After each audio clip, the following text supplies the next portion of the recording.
做市場策劃嘅陳小姐，平時會透過 Facebook 群組同行家取經，揾兼職賺外快。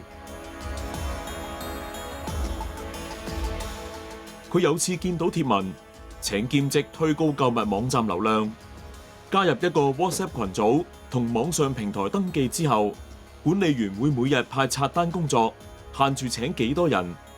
而陳小姐次次都好緊張，極速接工作。2日後，佢就收到14000幾蚊佣金。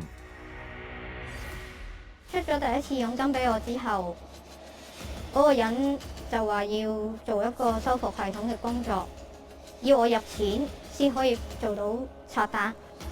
咁我見佢都出得第一次佣金俾我，咁我梗係信佢啦。所以4日之內，我都入咗17次嘅錢去唔同嘅銀行戶口，咁總共都45萬蚊嘅。到後尾我想問佢攞翻啲佣，嗰個人又要我入成10幾萬去再去 activate 翻。咁我同佢講我冇晒錢啦，佢就 WhatsApp 啊網站嗰啲全部 block 晒我。咁我梗係知自己俾人呃啦。騙徒嘅招聘廣告咧，一般都會開出優厚嘅條件，例如高人工啦，唔需要工作經驗，即日出糧或者在家工作。另外，佢哋好多時候亦都唔會提供公司嘅名或者地址，亦都會對實際嘅職位同埋工作咧避而不談。